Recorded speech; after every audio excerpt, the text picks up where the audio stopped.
Hello, and welcome back to Tales from the Ranger's Grove. I am Russ Johnson. Today we continue on with another episode from Tirondel Tales. Once again, we follow the exploits of Jarrett.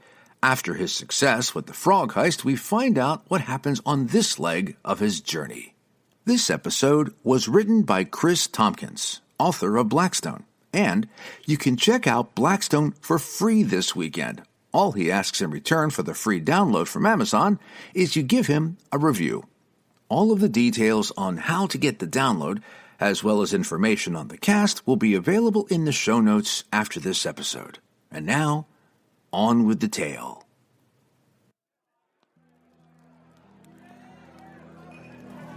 Ah, back again, are ya? I should have known. You've the look of folk who can't let a good tale go. Like a dog with a bone, or a thief with a purse not his own. Sit. The night's a-coolin', so come enjoy the warmth of the hearth. So, you heard of Jarrett's little escapade with the froggy moth, have you? Aye, the frog heist. A cunning trick, a stolen gem, and an escape so unlikely, even the gods lean closer to watch. And now you're wondering, what became of him after that? Surely no man, not even Jarrett, would push his luck further. Ha! You don't know Jarrett then. For a thief like him, luck isn't something you spend, it's something you borrow with interest. And sometimes the gods come to collect. This next tale begins far from the fetid swamps where he outfoxed the froggy moth. Picture instead a mountain dry as old bone, cold as an assassin's conscience, and crags as sharp as a miser's tongue. Somewhere up there, hidden amid the scorched stone and curling thunderclouds, lies a hoard. Not just any hoard, no. Her hoard. Nazagai, the Blue Death. A dragon whose breath could burn the summer sky to glass, and whose appetite for gold is rivaled only by her appetite for the flesh of fools. And 2 fools will be all that our thief friend has to rely on. So, pour your ale and settle down, for this is no street corner purse cut or jewel box lift.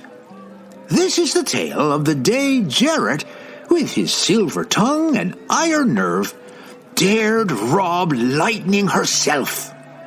In mountain holes where the thunder rolls, where gold lies heaped on the bones of souls. Together they stole, they schemed, they fled, through fire and fury, and piles of dead. I call this tale Lightning Larceny, and if you think the frog heist was impossible, just wait.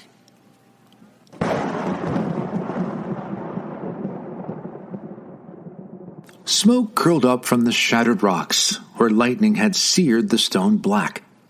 The remains of a once noble adventuring party were scattered like a dice game gone horribly wrong. Smoldering backpacks, snapped staves, twisted metal, and charred boots lay strewn in the mountain pass amidst the bodies. The cliffs above still rang faintly with the echo of a dragon's triumphant bellow, and the air smelled of ozone, burnt hair, and regret. Grozzal, the goblin, squinted at the scene, chewing thoughtfully on a splinter that had once been part of a wizard's staff. Yep, definitely exploded, he said with cheerful ignorance. I told you, snapped Skatle, the kobold, who was trying out an oversized helmet. Meant for a human, it fitted over his snout without wobbling and only stayed on by virtue of being bent out of human shape. Its former owner had taken a swipe of the dragon's tail to the side of her head.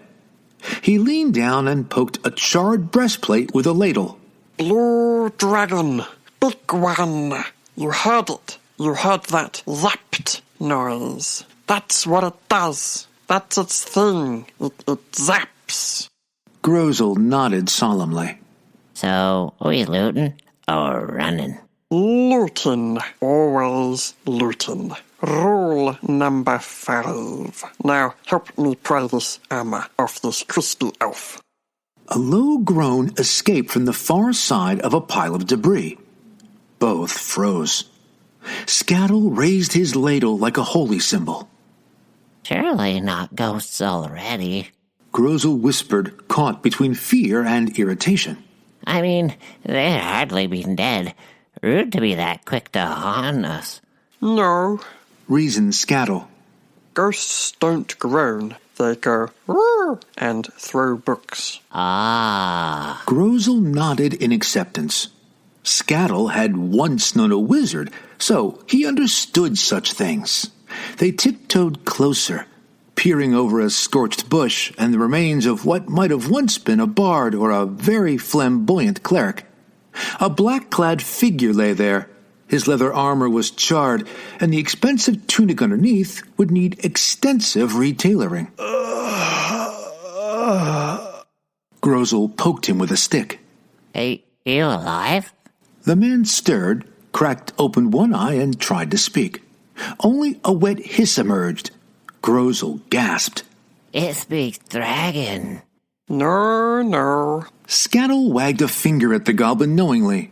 That's dying. I've heard that one before. He's got nice boots with squiggles. Grozzal observed. The man coughed. Pack. Oh. Skatle squeaked, delighted. He wants us to take his pack. What a nice dying man. Generous. Grozzal nodded. Probably cursed, though. Most nice things are. They rifled through the bag, which contained, amongst other treasures, a finely carved lockpick set, a golden headband studded with tiny crystals, a crystal vial full of green fluid, and a large velvet pouch with something round and heavy in it. He's one of them sneaksy types. Skatle whispered, pointing to the tools. Sneaks into places. Steals stuff. Careful. He warned Grozzal, who was sniffing the vial. That might be poison. The goblin grimaced. Maybe he's one of those, what do you call them, vegetarians, who hunt innocent kobolds and gobbos like us. No, vigilante, Grozzal.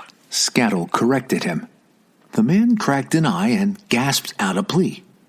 Help. He looked meaningfully at the vial of liquid in Grozzal's grubby hand. Help ourselves. Thank you, Mr. Vigilante. Skatle leaned in. Are you cursed? 'Cause my friend thinks you may be. The man blinked, as if this question, despite his proximity to death, gave mild offense. Skatle shrugged and turned his attention back to the large velvet pouch he had pulled from the stranger's pack. He gave it a little shake, and a large orb dropped out with a thunk. Shiny. Dangerously cursed. And shiny. Grozzal added in awe, absently tossing the vial to one side. It shattered, and there was a strangled moan of distress from the human. The smooth, glassy stone was about the size of a cabbage. It was transparent and seemed to hold swirling black clouds and glittering motes of gold, like someone had bottled the night sky and forgotten to label it. Skatle, moved by his erratic, unhinged intuition, held the orb up to the sun. As the light shined through it, the stone came alive. Beams of white light lanced from the motes within, painting spirals and constellations across the mountainside. An ethereal hum began while flutes and strings started playing. Both stared, wide-eyed and slack-jawed. They cooed in harmony. Skatle shoved the magic rock back in the pouch, eyes gleaming, and the fluting melody faded slowly. We keep that. He said. New rule number 7. if it sings and shines, it's probably ours. Grozzal nodded sagely. And if it screams and bites? Still ours. Just needs taming. There was another groan, and Grozzal remembered the human. What shall we do with the nice dying man? They both looked back at the man. He had rolled over and was licking up the puddle of green fluid from the shattered vial. He then gave a long sigh and sagged onto his back and lay still. Grozzal looked at him curiously. Did he just drink the poison? Humans, always in a rush.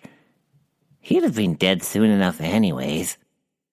Skatle scuttled over, sniffed a piece of the broken vial, and then poked the man decisively. No, that was potion for getting better. He's just out for a bit. He inspected the unconscious human through the bent visor of the helmet. But this one's got money. I smells it. Give me a claw. Together, they began dragging the man away by his boots, while humming a common kobold folk tune called Don't Poke the Dragon. Behind them, the storm clouds crackled once more, and something very large roared in the distance.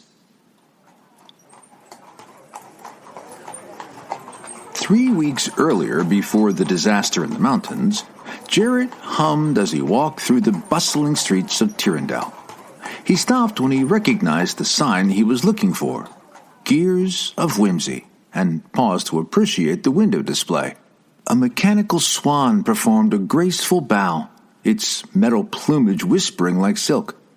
Porcelain dancers spun in a miniature ballroom, while a fox poised in mid-leap, seeming to defy gravity altogether.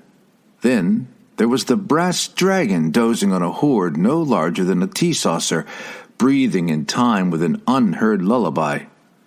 Jarrett grimaced. Whimsy to many, but a warning to the wise. His fingers twitched, not out of greed, but respect. These were not toys.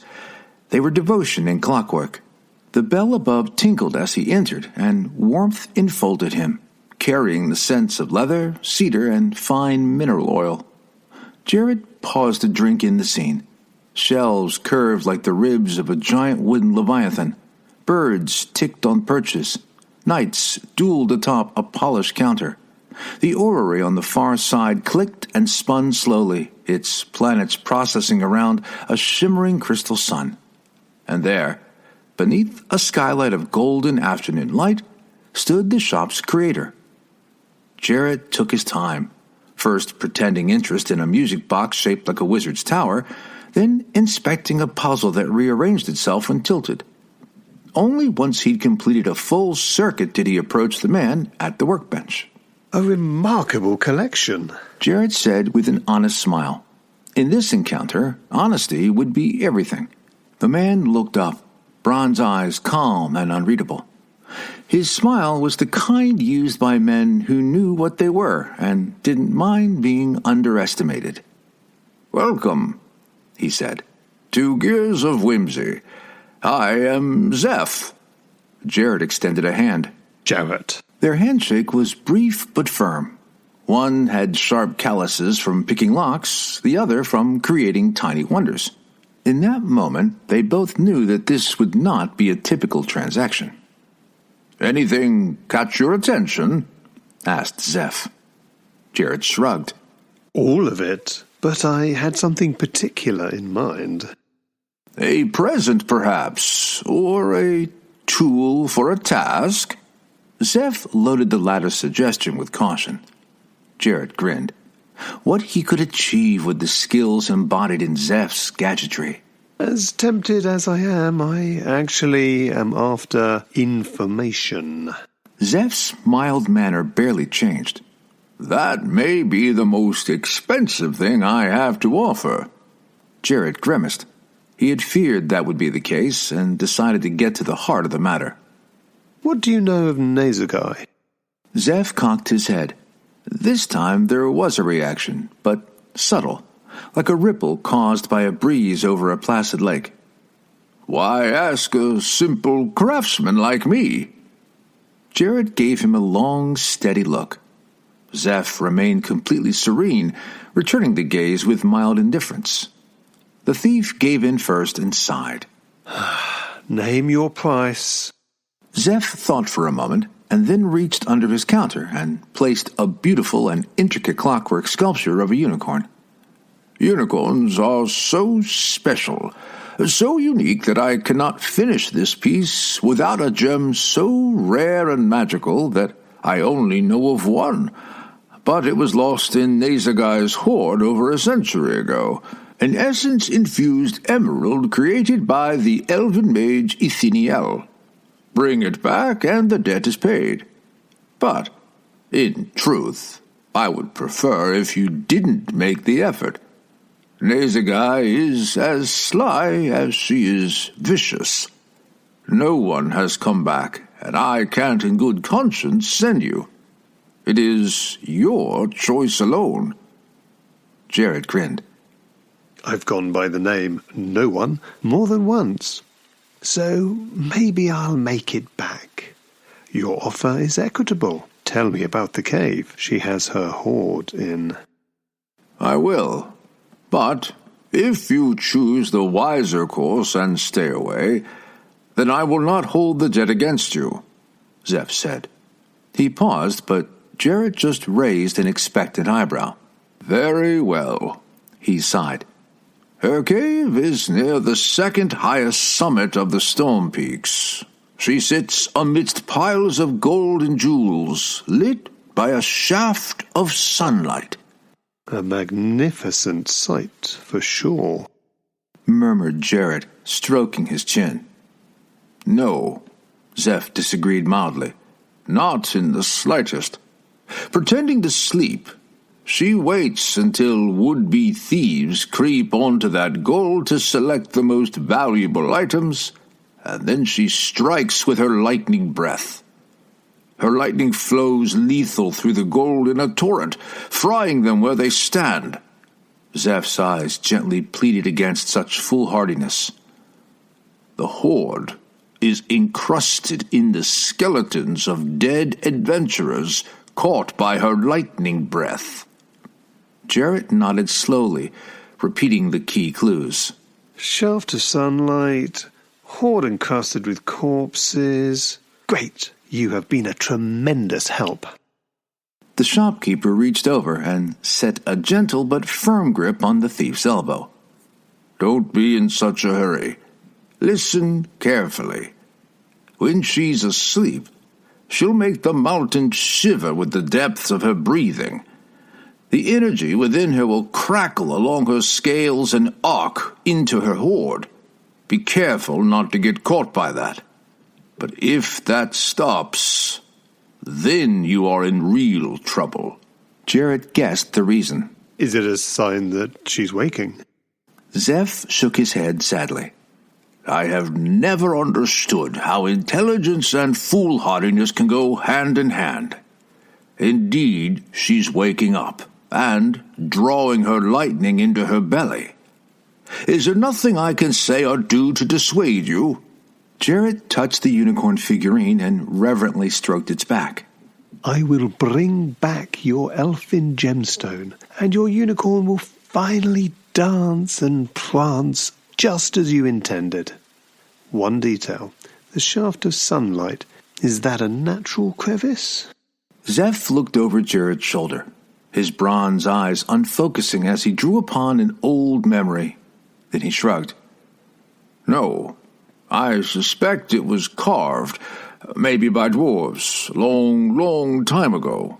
It's a perfect circle, a half-dozen paces wide, and lets enough light in to flood her chamber. There'll be no shadows deep enough for you to hide in. Jarrett nodded, deep in thought. Then he grinned broadly. Perhaps the more light, the better. Zeph looked at him curiously, and then cocked his head as he asked a question that had been hovering in the back of his mind.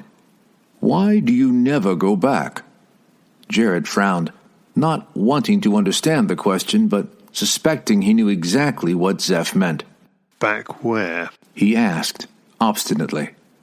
Where you came from, said Zeph evenly. It's unhealthy to deny one's past. Jarrett looked at him sharply. Zeph gave him a sad smile. Just as you know of me, so I know of you, from the ones who raised you. Jarrett shook his head. I look to the future, Master Zeph. I never go back. Everyone needs a place they call home, sighed Zeph, even if it's an orphanage. Thief, entrepreneur, adventurer. Jarrett delighted in all of these things. But Jarrett the orphan? No. He didn't want to admit how Jarrett of today was crafted by yesterday's brutal hardships. While still mild, Zeph was also relentless. They healed you and set you on a new path. Jarrett backed away, aiming for the door. I make my own path, he whispered, and left without looking back. Zeph watched him and then let out a gentle sigh. The haste and hubris of humans, he mused, and turned his attention back to the unicorn. But maybe, just maybe, this one will be different. Jarrett pushed open the door of the unnamed shop, and the scent of simmering dust and bitter herbs met him like an old friend. The shop hadn't changed. Shelves still bowed under the weight of the spellbooks, vials shimmered faintly in the gloom, and the floating candles gave the illusion that the ceiling was much higher than it truly was. Behind the counter, a woman in a simple home-knitted shawl looked up from an open grimoire. Her hair was bound in copper rings, and her obsidian gaze was every bit as sharp. "You again," she said dryly. "Still alive, I see." Not for lack of trying to be otherwise, he replied, swaggering up to her counter. I cut it fine with your ghost sigil. Well, I told you it was fickle. She paused and then squinted over his shoulder at a clock. And you're still late. Jarrett frowned. I think you say that just to wind me up.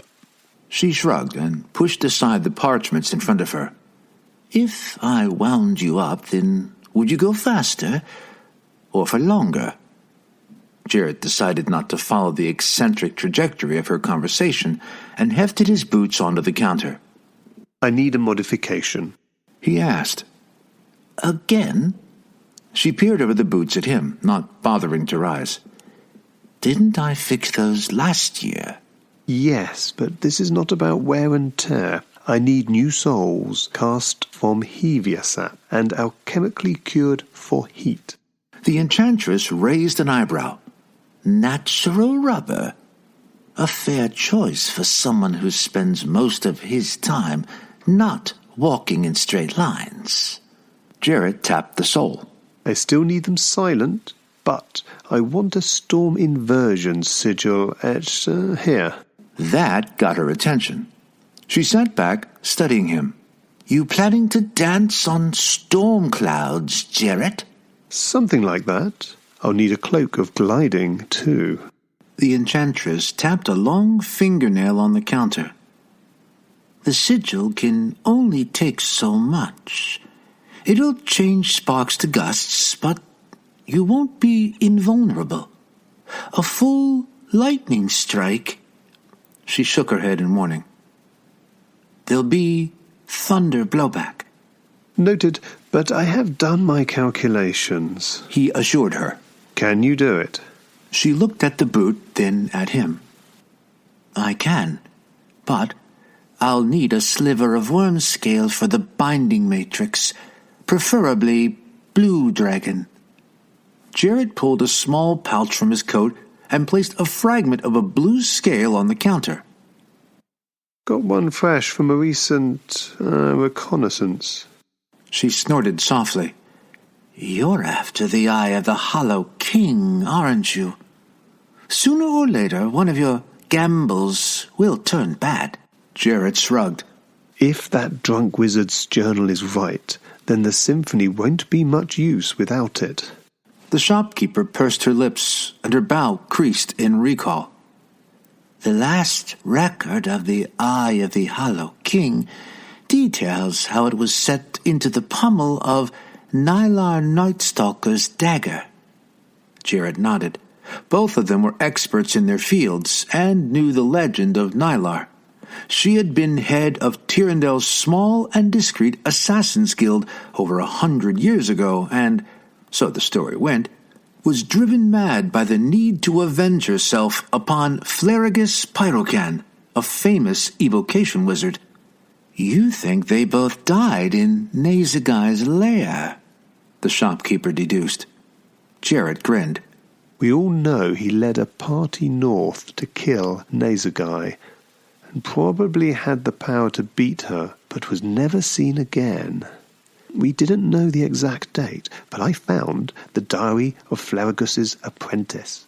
The dates of his expedition and Nylar's disappearance match perfectly. The thief's eyes lit up as he remembered something. Oh, and I'll need a circlet of brilliance. The shopkeeper gave Jarrett a long, hard look. A headband of brilliance, she corrected him primly.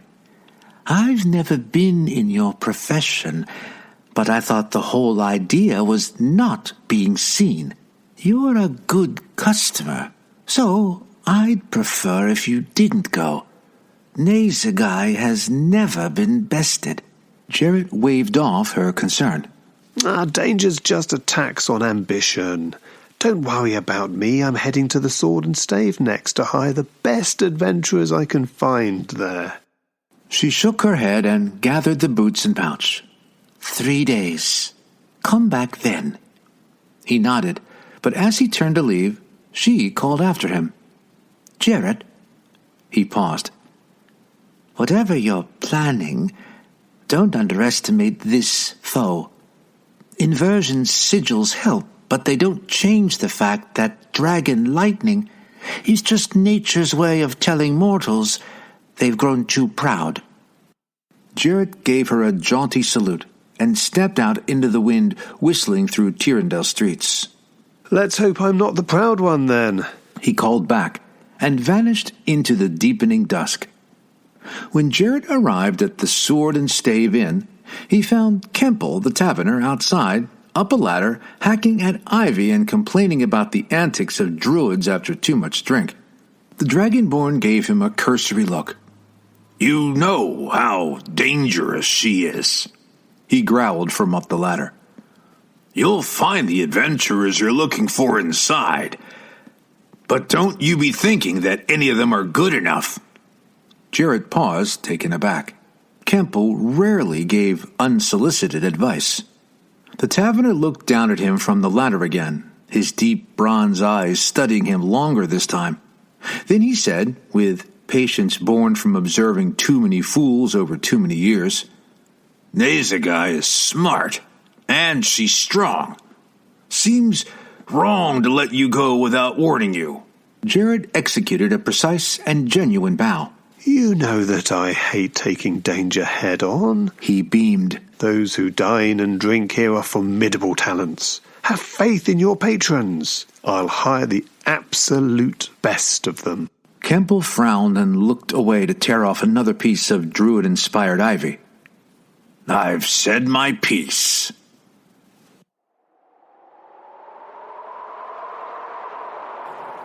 Back in the present, back in the mountains, Jarrett struggled back to consciousness, his words haunting him as his consciousness stirred. I'll hire the best. And now the best were smoking bones in a mountain pass. Kemple had warned him. He winced and heard the sounds of bickering nearby. If he's still alive, do we have to feed him? Grozzal was asking. Only if he gets grumpy. Skatle replied. Or if he bites. I don't like biters. Jarrett sat up slowly, clutching his ribs. Everything hurt. He glanced around the shallow cave. In fact, the term cave was generous. It was more like a shallow hole at the end of a gully. There was a surly fire giving the occasional pop, half a loaf of moldy bread, and two small creatures staring at him like expectant vultures. One had a comically misshapen helmet on. Oh, wait. Jarrett realized that he recognized the helmet. Not so funny. The blue dragon Nazagai had somehow known they were coming and ambushed them. He was relieved that Arala Half-Hunter had not joined them. He had grown fond of the Rangers since their adventure with the Froggy-Moth, and was glad that she did not lie amidst the charnel wreckage of his party. You dragged me here? He rasped as he pushed himself up against the side of the cave. He dug into his pack and tore open a hidden compartment to find a second healing potion. It was a rescue. Grozzal corrected him. Heroic rescue. And you're welcome. Really theft. Skatle muttered. But let's say rescue. Sounds better. That's ours. He cried out as Jarrett unstoppered the vial. The thief cocked an eyebrow at him and flipped him a gold coin. Then I'll pay for it. Thank you. He drank it down and drew in a deep breath as the healing power suffused his sore and battered body. Jarrett coughed and leaned back against the soot-stained rock wall. He surveyed the pair through calculating eyes. The party he had hired was gone. Formidable, accomplished, learned, dead. But he was alive, and the Symphony of Stars was intact. A goblin and a kobold. Ridiculous, untrustworthy, probably illiterate, and no taste for fine wine. But he had enjoyed worse company. How do you two feel about treasure? He asked. Both perked up immediately. Cursed treasure? Grozzal asked hopefully. Jarrett allowed himself a tired grin. Yes, and I need loyal assistance. They leaned closer, grinning. We're very loyal. Skatle promised. Especially if they're snacks. Agreed Grozzal. Jarrett closed his eyes briefly, doubting himself. How many times could he push his luck? The kobold, he realized. Yes, this would all hinge on the kobold. Nazagai thought they were dead and would need to rest, perhaps even sleep after the battle. He leaned forward, oozing earnest charm. Did you know, my little scaly friend, that you could be rich by just saying the right words in the right order and bowing low enough to lick your toes? Skatle looked at his grimy toe claws and frowned. They didn't look very appetizing. Jarrett moved on smoothly before he could say anything. Dragons see you as faithful followers. More like pets. Interjected Grozzal. Jarrett ignored him. And take pleasure in your worship of their magnificence. I can give you the words.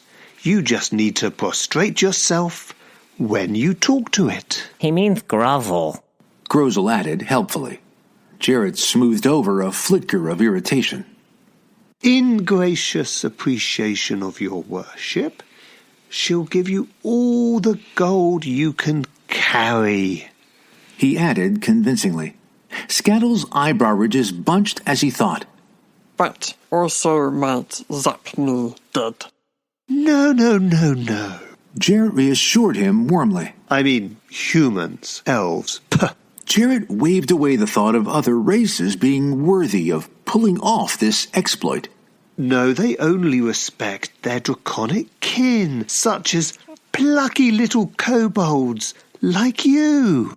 Skatle weighed the opportunity literally and came upon the biggest problem. Gold's heavy, so I can't carry much. Then choose gems. Jarrett cut in smoothly. I have heard that her hoard contains gems that could buy whole villages. Why buy a village? Asked Skatle, genuinely confused. Grozzal poked him excitedly. Then them humans would work for you. You would be Lord Skatle. The kobold sat bolt upright. Lord Skatle. I like that. You come too. Twice the hands, twice the villages. Grozzal nodded happily. Then gather your nonsense and sharpen your ladle. Grinned Jarrett in relief. We're going treasure hunting. Best vigilante ever, Grozzal whispered. And with that, Jarrett, the goblin, and the kobold set out into the storm-ravaged mountains, one with a plan, two with mischief, and all three with a wildly misplaced sense of optimism.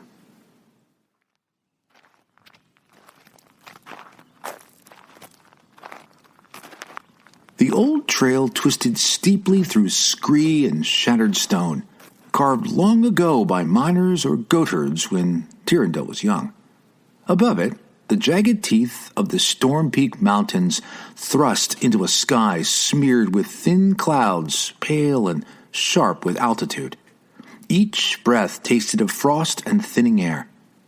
Jarrett moved with careful purpose, his boots finding silent purchase despite the loose gravel, while behind him, Skatle and Grozzal followed with all the subtlety of rolling barrels. I still reckon blue dragons shouldn't be in mountains, Grozzal muttered. Aren't they supposed to live in, deserts, sand and all that? Shows what you know. Skatle hissed, waving a claw to silence him. Blue ones like halberds. Big cliffs so they can swoop down and zap, fry you where you stand. Oh, yeah? And how do you know that, Mr. Clever Scales? Grozzal snorted. Shut it. I've read things. Seen pictures anyway. Skatle retorted, and was about to launch into a lecture on his great draconic heritage. You'll meet one sooner than planned if you don't keep quiet, Jarrett growled. These cliffs carry sound like drums. And I don't fancy being struck by lightning because you two can't stop flapping your tongues. That quieted them briefly. Jarrett stopped again, studying the terrain and listening hard. The wind stirred his cloak. Energy more potent than fire had blackened the stretch of stone that had split asunder. The path continued, curling around an outcrop of shale that formed a natural spire, half carved by wind, half shattered by something massive passing by. There, Jarrett froze. In the shadow of a broad cliff face, the entrance to the lair yawned wide. It was a fissure rimmed with gouges in the rock. The faint tang of ozone hung in the air, sharp and metallic. Jarrett dropped into a crouch and lifted a hand to silence the others. It was just about as effective as telling a pig not to wallow. He stared at the entrance, letting the moments settle over him. The mountain felt charged, like the air before a thunderclap. From somewhere deep inside, a long, deep exhale thrummed through the mountain. Nazagai slept. Grozzal stepped up behind him and squinted at what Jarrett was looking at. Oh? Smoke? That's a dragon cave, all right. Thank you, Grozzal, Jarrett said without turning. Without you, I might have mistaken it for a bakery.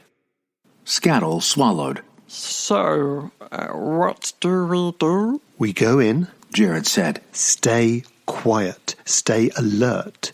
If she wakes, you need to get the first word in. Then she'll know you're here for worshipping, not eating. He stepped up to the threshold of the huge fissure. The wind dropped. The mountains held their breath. Skatle sniffed. I don't like it. No one likes dragon caves, Jarrett muttered. Just think of all your villages, Lord Skatle. The kobold shook his helmeted head vigorously. No, I mean it's too quiet. No birds. No flies buzzing.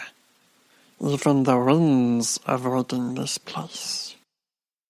Jarrett had to admit that the kobold was right. The stillness was unnerving. No stone shifted. No hawks cried out, and the whistle of wind through the crevices had stopped. The cave didn't just lie still. It drank in sound, like it was listening. The thief closed his eyes briefly, took a long, deep breath through his nose, and rose to his feet. Right. Listen. From here on, no more jokes, no loud noises, and no stopping to admire the interior design. We get in, We do what we came to do, and we get out before Nazagai turns one of us into a blackened smear. Which one? asked Grozzal. Skatle muttered. Can't believe I let you talk me into this. I didn't, Jarrett said, stepping into the shadow of the cave. I bribed you with villages. Grozzal sighed and followed. Friendship. Behind him, Skatle and Grozzal crept along with forced delicacy, but the arguing soon resumed, though quieter. Jarrett kept his eyes on the stone ahead and whispered to himself, If Nazagai doesn't kill one of them, I might have to. The tunnel was huge enough to allow the passage of an ancient dragon, and curved downwards like a gullet, swallowing them into stillness and stone. Jarrett moved first, each step softer than a whisper, his boots skimming the dust and grit. Another long, drawn-out exhale wafted up the tunnel. Static tickled his ears, and his hair lifted slightly at the temples. Behind him, Skatle clanked, despite his best efforts, and Grozzal hummed tunelessly under his breath until a withering glance from Jarrett shut him up. The air grew hotter the deeper they went. The tang of lightning thickened, ozone, iron, and ash, like the aftermath of a thunderstorm that had rained blood. Faint sparks danced along the stone walls, crackling every now and then, as if the rock remembering the dragon passing by.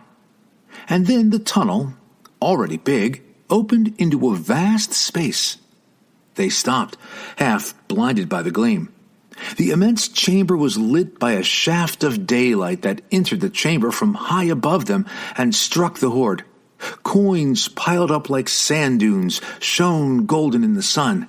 Jewelry and gems glittered and twinkled like stars scattered amidst the glow. It should have been beautiful, but it wasn't. Strewn across the horde was a grotesque crust of bodies. Charred flesh, blackened gear, and shattered bones. Knights in gleaming plate were half fused with their armor, the husks of mages gripping burnt twigs, and thieves frozen in final expressions of greed or horror. And amidst the horde, coiled like a sleeping storm, lay Nazagai. The blue dragon's scales shimmered like cracked sapphires, each one glinting with veins of lightning. Her massive head rested on a pillow of treasure and scorched bone. A lazy curl of steam drifted from one nostril, and with every deep breath, a bright arc of lightning jumped from her and into the gold with a soft crack. One claw, the size of a cartwheel, twitched occasionally, possessively raking the gold with a soft clinking sound. Jarrett exhaled slowly. There she is. Yep. Grozzal whispered. Very dead. Not her. She looked very alive. Skatle swallowed, eyes wide as saucers. She's Sleeping, Jarrett said. which is what we want. So, quietly. No jokes. No heroics. No... Grozzal had already stepped forward, peering at the gold. That one's got a tiara stuck in his eye socket. Is that tasteful or tragic? Crack! An arc of electricity discharged from Nazagai into the gold.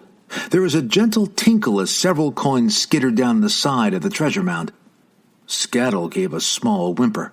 I knew this was a bad idea. I said it. Didn't I say it? I definitely said it. Village. Jarrett whispered. Maybe a town. They crept forward, skirting a scorched skeleton in half-melted chainmail. Stay here and remember the plan, He said to Skatle. Skatle made a small squeaking noise and nodded again. Grozzal saluted like a drunk palace guard. There were worse ways to die than being flash-fried in a thunderous breath by a living storm goddess, Jarrett thought to himself as he began carefully circling the edge of the horde. Every coin shifting beneath his boots made him catch his breath. Nazagai didn't move. The crackling energy along her spine pulsed in a slow rhythm in time with her heart. He whispered the words of his finding magic. Relevare magia.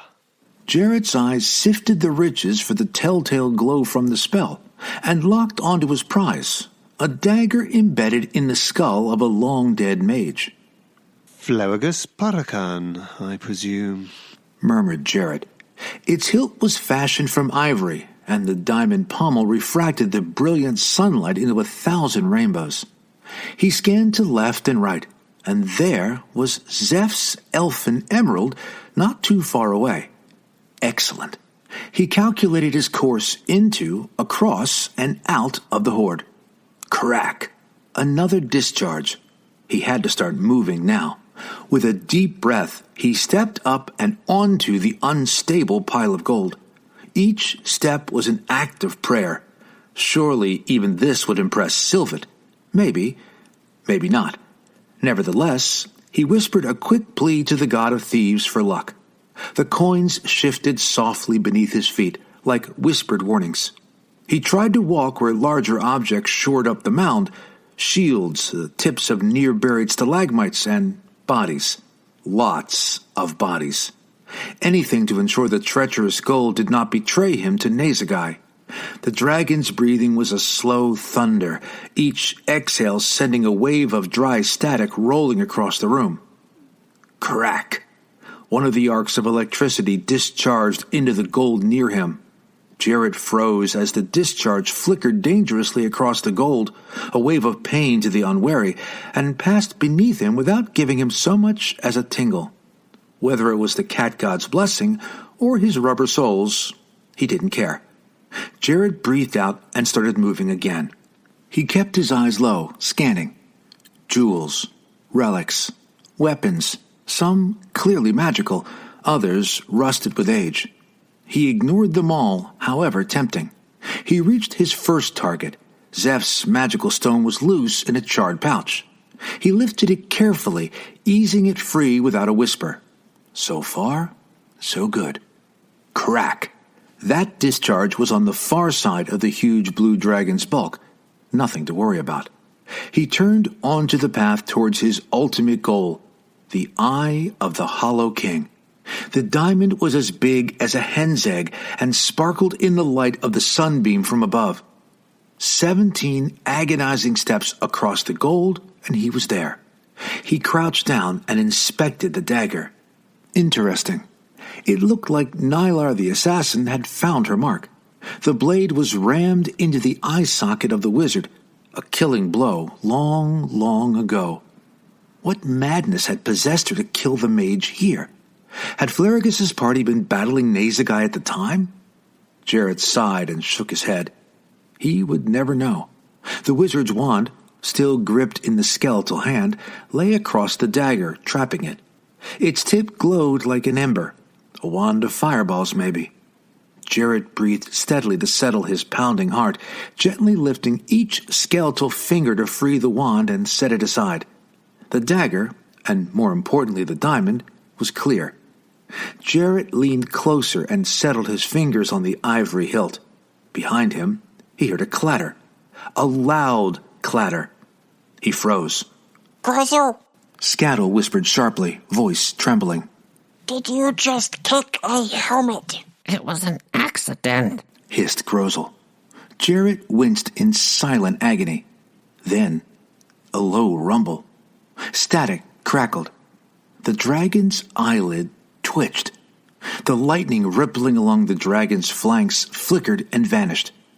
The chamber darkened slightly, as if the very air were bracing itself. Jarrett remembered what Zeph had told him. She's waking up and drawing her lightning into her belly. Time to earn your village, Skatle, Jarrett thought to himself. He swallowed and gently tugged. The blade, driven by mad fury, was wedged into the bone of the eye socket. Skatle cleared his throat before the dragon could think of clearing hers and blasting him to ash. Falling to his knees, he stretched out his arms dramatically. Oh, great and terrible Nazagal, mistress of the storm, keeper of gold beyond imagining. I, your most humble and insignificant servant, throw myself at the mercy of your mighty talons. One gleaming blue eye cracked open lazily, and her voice, though sleepy, made the stone shiver. Go on. Skatle warmed to his theme, his voice quivering theatrically. Yes, O thunder-scaled queen. I have journeyed far through peril and hardship to bring you praise and songs, and I humbly beseech you, might your vast and infinite generosity spare a single modest portion of your treasure for your lowly worshipper. Jarrett visualized the strike that had rammed the blade home, and twisted the dagger, trying to reverse its course. Bracing the skull with one hand, he gave the dagger a careful, steady pull. Grozzal, bowing so low he smacked his nose on the cave floor, squeaked in support of his friend. Ow! Yes, mighty Nazagai. What is a dim or two to one as boundless as you? Why, you probably sneeze out sapphires, cough up rubies. Nazagai raised her head slightly, amusement glinting in her eye. Why, pray, should I part with so much as a single stone for a pair of groveling gnats? Skatle clasped his hands nervously, his eyes wide. Because, O celestial tempest, how can others know of your majesty unless your devotees travel far and wide to sing your praises? The bards will sing of Nazagai the Magnificent, Nazagai the Murderous, Nazagai whose treasure makes every banker in Tirondel green with envy. True, said Grozzal, nodding furiously. And think how much less dusting you'll have to do, even a handful of gold gone. That's fame and housekeeping in one. Jarrett held his breath and eased up the power of his grip. The dagger came free with a slight grating of metal on bone. Jarrett's attention flicked immediately to Nazagai, but she was still sleepy and distracted by Skatle. Perfect. A low rumble of laughter shook the chamber, like thunder over distant peaks. Little insects, you amuse me, but mercy, that I do not do. I think we're doomed. Grozzal whispered to Skatle. Maybe offer her a biscuit. Shut up, Grozzal, hissed Skatle. Nazagai stretched her long neck towards them, her breath crackling. Yes. Do shut up, Goblin, before I decide to toast you both. Skatle hurled himself flat again, prostrating himself, voice trembling with theatrical devotion. Supreme Nazagai, Lordess of Lightning, your divine glory has blinded me. I can barely stand in your radiant presence.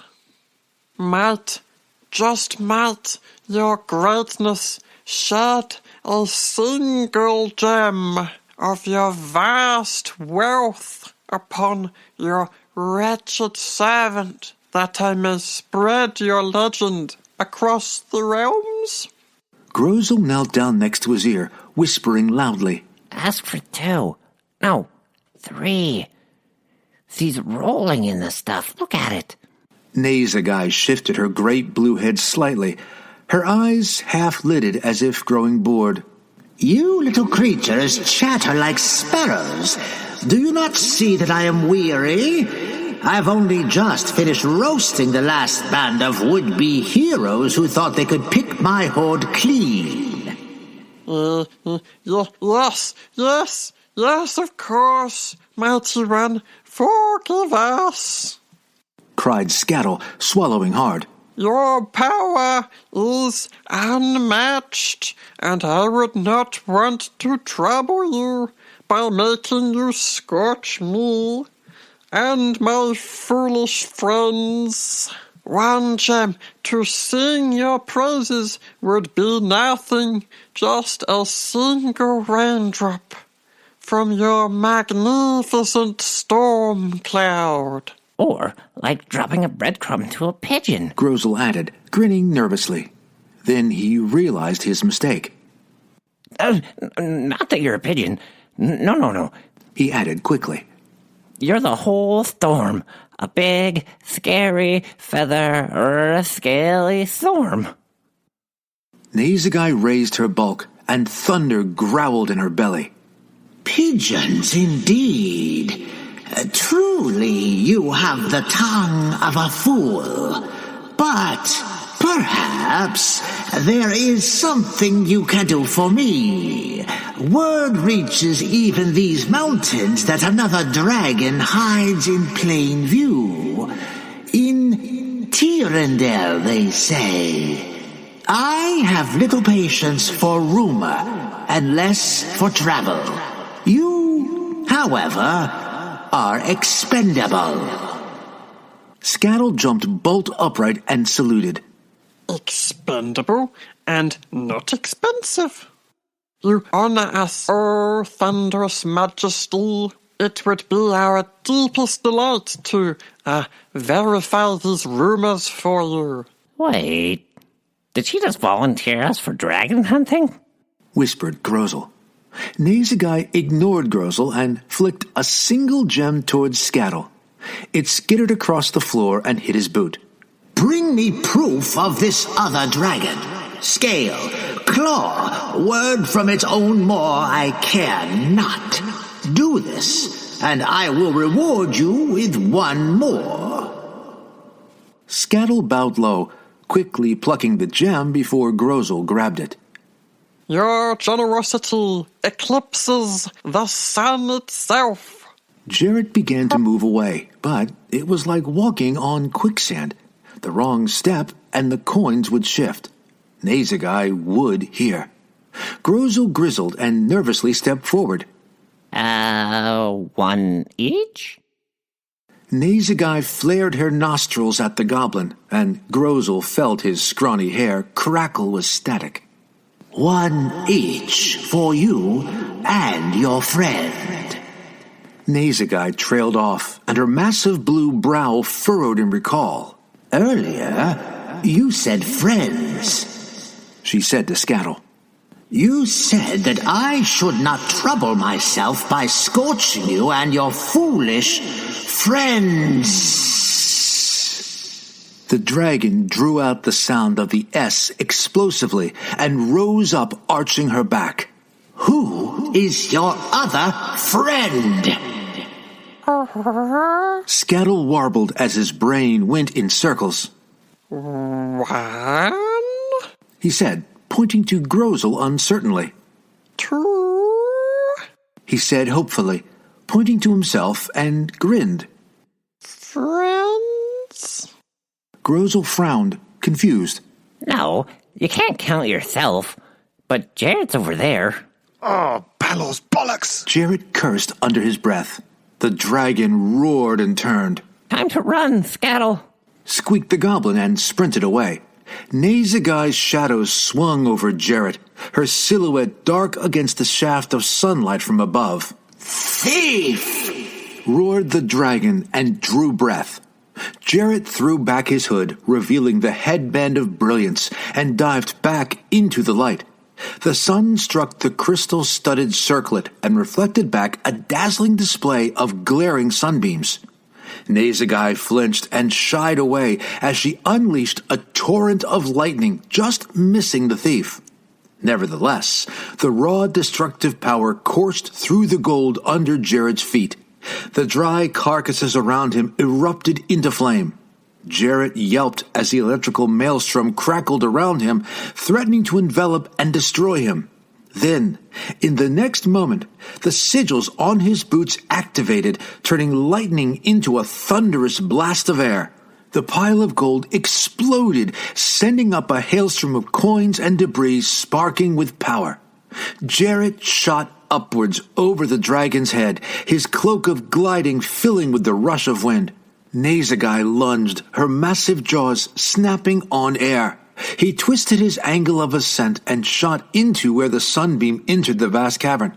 With a roar of fury, the dragon leapt upwards and thrust a claw after him, but the shaft was too narrow. Jarrett was gone. Grozzal was gone too. Skatle, quivering in place, watched Nazagai with petrified awe as she crashed back down to all fours, the gold from Jarrett's thunderous departure still raining down around them. Treacherous kobold! Vermin of the draconic races! In the moment of utter terror, his awareness slowed, as if his brain wanted to savor every remaining instant of his existence. He stared through the rain of sparking coins and burning bits of corpse as they fell around him and bounced off Nazagai's looming head. Her jaws opened to show the rows of dragon teeth. So many teeth. A wooden stick, idly spinning end over end, hit her head and bounced so it was dropping between him and all those teeth. Had Skatle been paying attention to trivial details, rather than being concerned with his own imminent death, he would have noticed the end glowed like an ember and emitted a wisp of smoke. Nazagai drew breath. Flaragus Pyrocan's wand of fireballs was caught by the intake and sucked towards her maw. Lightning erupted from the dragon's throat. It hit the wand midair. The explosion was thunderous. The dragon reared and howled, blinded by the flame as several stalactites broke free and came crashing down. Skatle flew backwards out of the cavern, bounced off the floor, and was up and running before gravity could notice. Defilers! Roared Nazagai, her fury thunderous, yet impotent. Grozzal sighed as he slumped down in his little cave. He would have to mourn Skatle, although he was also grateful that his friend had the decency to be incinerated and save him the trouble of burying him. To Skatle, he declared, raising a battered tankard of rainwater in a toast. Thank you, said Skatle, plucking it from his hand as he arrived in the cave, tipping it through the gap of his misshapen helmet. Ghost, squeaked Grozzal. Nah. Grinned Skatle. Me is all meat, bone, and brains. And held up a stunning gem. Let's spare that village. Jarrett banked in the crisp morning air, listening to the echoes of the dragon raging in her lair. His heartbeat settled as he glided down into a forest that would give him cover against a furious dragon on the hunt. He landed on moss-covered rocks and glanced back up to the mountains, wondering how fast his two companions could run. He swore quietly, sat down and yanked off the smoking boots, wincing from the burns on his feet. They were beyond repair. He pulled out the Eye of the Hollow King and held it up to the sun. Beautiful. Then he twisted the diamond setting, freeing it from the hilt. He raised it again to look through the infinite rainbows and grinned in satisfaction at the intricate shape cut into it. After all, what use was a map to a hidden mystery if you didn't have the key for when you got there? Welcome back. I hope you enjoyed Lightning Larceny, the continuing adventures of Jarrett, because the adventures aren't over. And don't forget, You can pick up your very own copy of Blackstone for free this weekend on Amazon from Saturday the 13th through Wednesday the 17th. All Chris asks in return is that you leave a review. You'd really be helping out Chris a lot. Amazon requires 50 reviews before they take indie authors seriously, and right now he's sitting around 20. So, please, if you get a chance, download a copy of Blackstone and give Chris a review. All the details will be in the podcast show notes, as well as details about the other members of the cast. Thanks again, everybody. Safe travels.